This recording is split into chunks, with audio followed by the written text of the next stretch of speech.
Welcome back my YouTube channel dear students and dear friends. जो हमारा आज का नेक्स्ट टॉपिक है वो है पार्ट 2 और ये है हमारा नेशनल इन इंडिया का, जो मैंने इससे पहले आप लोगों को पार्ट 1 में दे दिया था। तो ये पार्ट 2 है उसका, तो मैं इसका पार्ट 2 शुरू करने जा रहा हूँ। और जो लोग मेरे चैनल पे पहली बार आए तो चैनल को सब्सक्राइब कर लें और बेल आइकन को प्रेस कर लें। जब भी कोई मैं वीडियो अपलोड करूंगा तो आपके पास में नोटिफिकेशन पहुंच जाएगा, तो चैनल को सब्सक्राइब कर लें। तो आते हैं, मतलब इससे पहले भी मैंने एक वीडियो अपलोड कर दिया, आप वो भी देखना चाहें तो वो भी देख सकते हैं। तो आते हैं अपने नेक्स्ट टॉपिक पर। तो लेट अस स्टार्ट। अब देखते हैं नॉन कॉर्पोरेशन मूवमेंट, यानी ये नॉन कॉर्पोरेशन मूवमेंट था क्या, तो इसको देखते हैं। In his famous book Hind Swaraj 1909 Gandhi ji declare that British rule was established in India with the corporation. अब यानी कि इसमें यह बताया गया कि जो उनकी गांधी जी की फेमस बुक थी हिंद स्वराज, वो कब लिखी गई थी 1909 में। और Gandhi ji declare that British rule was established, और उन्होंने ब्रिटिश रूल यानी कि जो गवर्नमेंट के यानी ब्रिटिश रूल जो ब्रिटिशर थे उसको एस्टेब्लिश इन इंडिया, यानी इंडिया में उसके बारे में बताया है with the corporation of Indians, यानी इंडियंस में, यानी कि कहने का ये है भारतीयों के बारे में। यानी कि जो हिंद स्वराज बुक है नॉन कॉर्पोरेशन में, यानी ब्रिटिश रूल के जो अत्याचार थे उसके बारे में बताया था कि नॉन कॉर्पोरेशन मूवमेंट इसमें क्या था, स्वदेशी वस्तुएं थी, कैसे कि हमें इसका बहिष्कार करना चाहिए, हमें सिर्फ अपनी देश की वस्तुएं अपनानी चाहिए, ना कि विदेशी वस्तुएं। तो इससे पहले आपने जो चीन का था कि अभी बैन, बहुत सारे बैन लगा दिए गए थे चीन में, तो हमें कोई भी चाइना का प्रोडक्ट नहीं खरीदना, हमें सिर्फ अपने इंडिया का प्रोडक्ट खरीदना, बाहर का सामान कोई भी परचेज नहीं करना। ऐसी महात्मा गांधी जी ने हमारे यही कहा था कि विदेशों का हमें कोई भी प्रोडक्ट नहीं खरीदना, हमें सिर्फ अपने इंडिया का ही प्रोडक्ट खरीदना है, खादी वस्त्र पहनने हैं। तो नेक्स्ट आते हैं 1920 Gandhi ji and Shaukat Ali popular supported for the movement, यानी कि इसमें ये कह रहा है कि 1920 यानी 1920 में Gandhi ji and Shaukat Ali popular support for the movement, यानी 1920 में शौकत अली और गांधी जी ने इस मूवमेंट को बहुत ज्यादा सपोर्ट किया था। नेक्स्ट पॉइंट है हमारा the Congress session at Nagpur in December 1920 a compromise was worked out and the non-cooperation program was adopted, यानी जब एक कांग्रेस का सेशन हुआ था तब उसमें यह बताया गया था कि नागपुर में, यानी इन नागपुर 1920 जो वर्कर थे, काम करने वाले वर्कर थे, उनको कॉर्पोरेशन में एक अडॉप्ट के तौर पर रख लिया गया था। उस पॉइंट को हम डिस्कस करेंगे आगे, क्योंकि इसका ये आधा पॉइंट है, तो इसको ये आप नोट कर लें। इसके बाद में मैं आगे बढ़ूंगा, क्योंकि मेरे साथ जब तक आप पूरे पॉइंट को नोट नहीं करेंगे तब तक आपको पूरा चैप्टर समझ में नहीं आएगा। वीडियो और भी पड़ी हुई है, तो आप एक वीडियो को कम से कम 2-3 बार देखें, आपको चैप्टर पूरा क्लियर हो जाएगा। क्योंकि आप ये पहली बार पढ़ रहे हो तो थोड़ी बहुत दिक्कत होती होगी। आप वीडियो को बार बार देखो, 2 बार देखो, 3 बार देखो, आपको चैप्टर समझ में आएगा। आप समझ रहे हैं कि एक बार में पूरा चैप्टर क्लियर हो जाए तो वो होगा, क्योंकि आप अगर वीडियो को मन से देख रहे हो तो पूरा चैप्टर क्लियर होगा। अगर आप वीडियो को ढंग से नहीं देख रहे हो तो चैप्टर पूरा क्लियर नहीं होगा। आप ऐसे टाइम को अपने मैनेज करना, जिस तरीके से मैं यहाँ पर लिख रहा हूँ, इस पॉइंटों को नोट करते चलना है। तो आप पॉइंटों को नोट कर लीजिए, फिर इसके आगे बढ़ेंगे। नोट करिए जल्दी से। नेक्स्ट पॉइंट को हम देखते हैं। जो हमारा नेक्स्ट पॉइंट होगा वो कौन सा होगा, स्वराज इन द प्लांटेशन। अब इसमें क्या है, workers to left their own understanding of Gandhi ji and the notion of Swaraj, यानी जो वर्कर्स थे उन्होंने क्या करा था, अपने सिर्फ अपने लिए ही अंडरस्टैंडिंग, अपने समझ के तौर पर अपने स्वयं के लिए एक क्या किया, वर्कर एक कमेटी बनाई। नेक्स्ट पॉइंट है when they hear of the non corporation, यानी जब उनकी बात को सुना गया।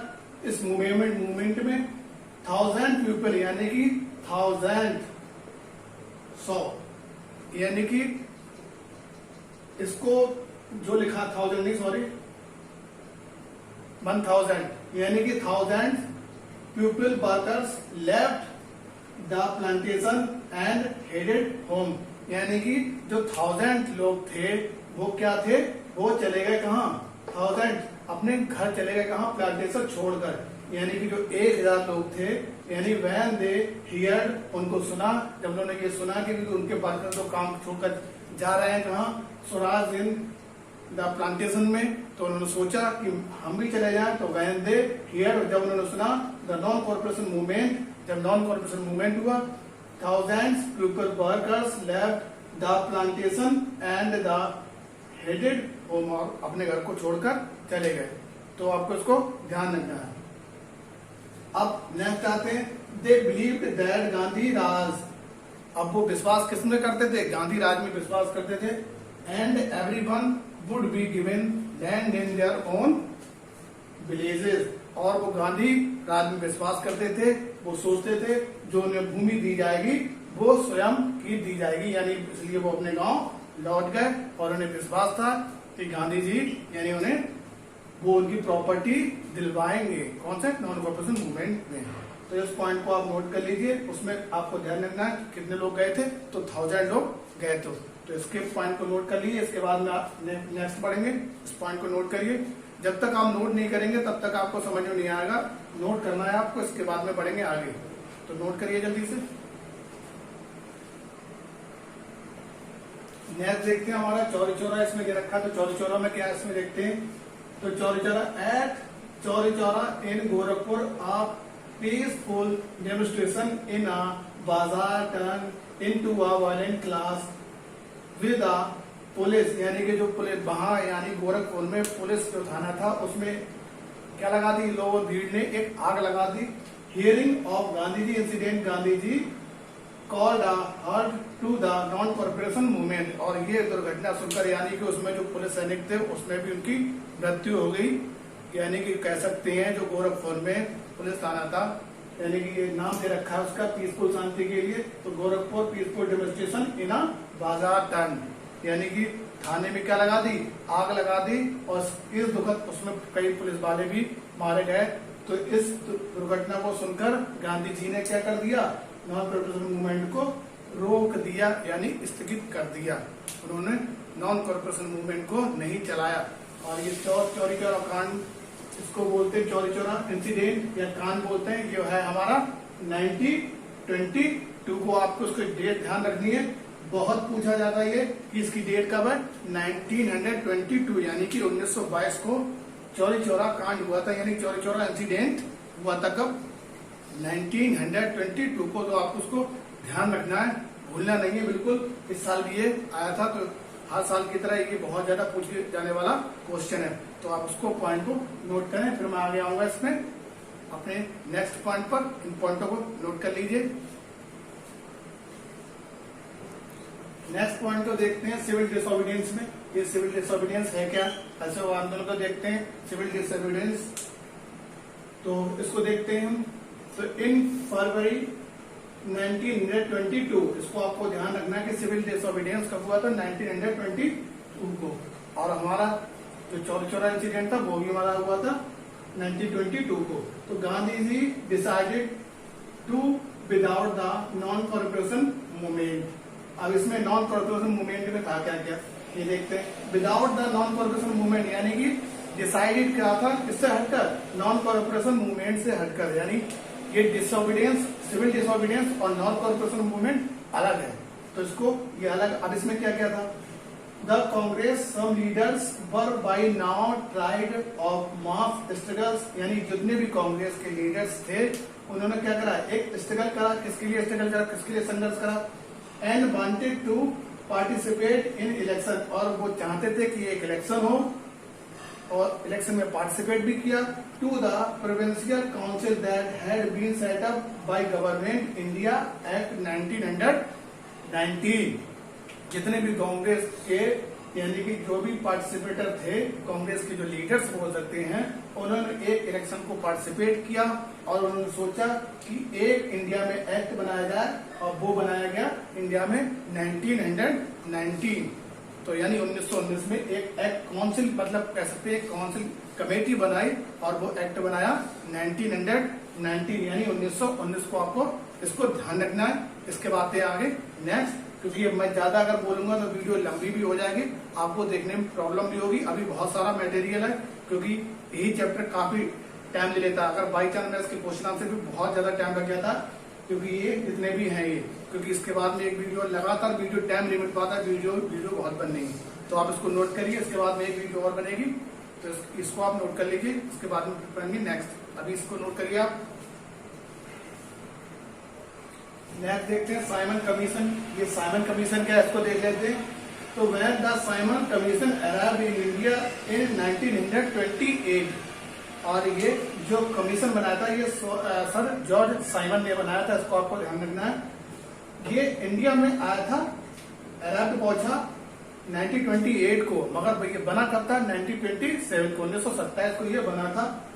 और इसमें 1930, 1931 और 1932 first round table, second round table और थर्ड राउंड टेबल। तो इसको ये टेबल है, इनको आपको याद रखना है।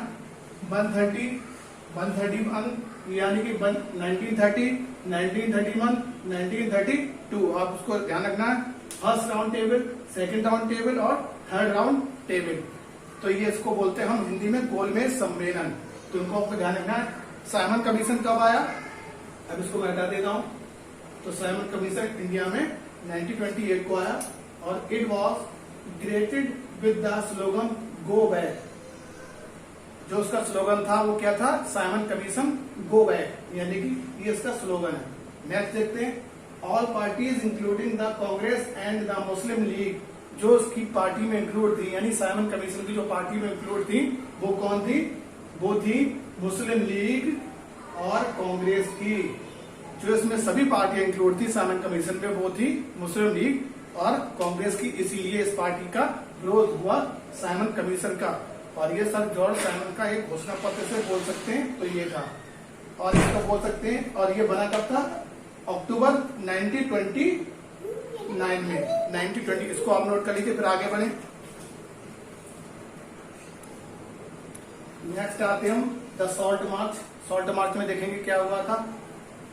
तो इसमें Gandhi ji it found powerful symbol that could unite the nation on 31 January 1930। यानी कि जो सॉल्ट मार्च हुआ था, यानी कि इसको बोलते हैं दांडी मार्च, एक सॉल्ट मार्च जो उन्होंने निकाला था, गांधी यात्रा निकाली थी। तो उसको Gandhi ji it is powerful symbol that unite that notion on 31 January 1930, यानी एक सिंबल निकाला जो पावरफुल सिंबल था दांडी मार्च का, वो क्या था 1930। और इसमें आगे नेक्स्ट क्या था, most starting of all was the demand to abolish the salt tax. और ये जो एक इन्होंने मार्च निकाला वो किसके लिए निकाला था, एक टैक्स के लिए, सॉल्ट टैक्स के लिए एक, इसको बोलते हैं स्टार्टिंग की थी। तो किसके लिए की थी, सॉल्ट टैक्स के लिए स्टार्टिंग की थी। किसने की थी, गांधी जी ने। Next, the salt tax something consumed by the rich and the poor. और जो टैक्स यानी कुछ जो टैक्स था वो किसके लिए कंज्यूम किया गया था, इकट्ठा किया गया था, वो रिच के लिए और पुअर दोनों के लिए। तो the salt was something consumed by the rich and the poor people. यानी कि जो सॉल्ट था वो किसके लिए कंज्यूम किया गया था, वो किया गया था पुअर और रिच के लिए। तो इसमें जो मोस्ट इंपोर्टेंट डेट्स हैं वो मैं आपको लिखवाऊंगा, अधिकतर एग्जाम में पूछी जाती है मोस्ट इंपोर्टेंट डेट। जितना मैंने अगर यहाँ आपको 2 पार्टों में बताया है, अगर आपने 2 वीडियो लगातार देख ली तो एक भी क्वेश्चन आपका बच के नहीं जाएगा एग्जाम में, इतनी गारंटी है, एक भी क्वेश्चन। क्योंकि जितना भी मैंने यहाँ आपको लिखवाया है, अगर आपने बाकायदा नोट्स बनाए हैं, उसके प्रॉपर नोट्स बनाए, तो कोई भी क्वेश्चन नहीं बचेगा।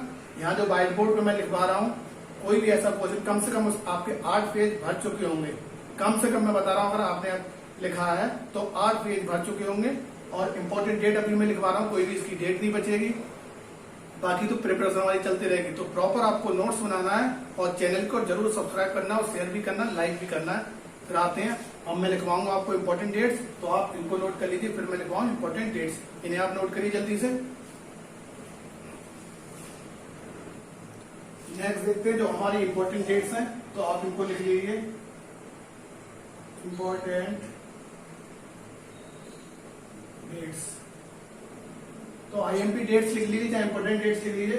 तो 1918 और 1919 distress of peasants organise by Baba Ramchandra, यानी कि जो भी पीजेंट के लिए, कृषक के लिए, यानी उनकी जो प्रॉफिट के लिए बताया गया था, यानी जो उनके हक के लिए लड़े थे, वो लड़े थे कौन? वो लड़े थे बाबा रामचंद्र। अप्रैल 1919 गांधी जी हड़ताल against Rowlatt act and Jallianwala Bagh massacre. तो आप उसको ध्यान रखना है। 13 अप्रैल, ये पूरा है 13 अप्रैल 1919, यानी 13 अप्रैल 1919, यानी 23 मार्च 1931 को सरदार, वो तो अलग है कि 23 मार्च 1931 को आपको ये भी डेट याद रखनी है। 23 यानी 23 मार्च राजगुरु सुखदेव भगत सिंह, इन तीनों लोगों को, राजगुरु सुखदेव भगत सिंह, तो इन तीन लोगों को फांसी दे दी गई थी। तो इनको आप ध्यान रखना। 23 मार्च 23 मार्च 90, ये वैसे पूछा नहीं जाता एग्जाम में, मैंने लिख दिया है आपको बताने के लिए। सबसे ज्यादा ये पूछा जाता है मैसेकर कब हुआ, तो 13 अप्रैल यानी 13 अप्रैल 1919 को क्या हुआ था? हड़ताल कर दी, रॉलेट एक्ट, इसे काला कानून बोलते हैं। तो रॉलेट एक्ट और जलियांवाला बाग मैसेकर, ये हुए थे दो, एक रॉलेट एक्ट और जलियांवाला बाग मैसेकर। नेक्स्ट हमारा जनवरी 1921 में, यानी जनवरी 1921 में क्या हुआ था? नॉन कॉर्पोरेशन एंड खिलाफत मूवमेंट, ये बहुत पूछा जाता है। नॉन कॉर्पोरेशन एंड खिलाफत मूवमेंट कब स्टार्ट हुआ था? तो जनवरी 1921 को नॉन कॉर्पोरेशन और खिलाफत मूवमेंट स्टार्ट हुए थे। तो आप इन पॉइंटों को बहुत बेसिकली तौर पे समझेंगे, क्योंकि जो भी मैंने पॉइंट आपको लिखवाया तो वो बेसिकली आपको इसमें नोट कर दिए गए हैं। बाकी अगर भी कोई भी क्वेश्चन आपका क्वेरी बचती है तो आप मुझे कमेंट करके पूछ सकते हैं, मैं आपको रिप्लाई जरूर करूंगा। कोई भी क्वेरी आपके क्वेश्चन है तो आप जरूर पूछिए, बेझिझक पूछिए, और चैनल को सब्सक्राइब करिए। नोट्स प्रॉपर बनाते हुए चलिए, जब तक आप नोट्स नहीं बनाएंगे तब तक कुछ नहीं होने वाला। नोट्स आपको बनाने पड़ेंगे, बिना नोट्स के कुछ नहीं होने वाला। तो बाकी सारे मैं चैप्टर कराऊंगा ही, बाकी पुराने चैप्टर वो भी मैंने करा दिए, रिवीजन एक बार दोबारा करवा दूंगा, क्योंकि जो आगे के अभी चैप्टर है वो भी मैं करवा रहा हूँ, पुराने चैप्टर आपको वो भी करवा दूंगा। तो आपको क्या करना है, इन डेट्स को याद रख लेना है। बाकी जो नई डेट्स हैं वो भी मैं लिखवा दूंगा, तो इसको आप नोट कर लीजिए और नोट्स बनाते हुए चलिए। कोई भी प्रॉब्लम हो तो कमेंट करके जरूर पूछना। Best of luck, thank you very much. इसको आप नोट कर सकते हैं।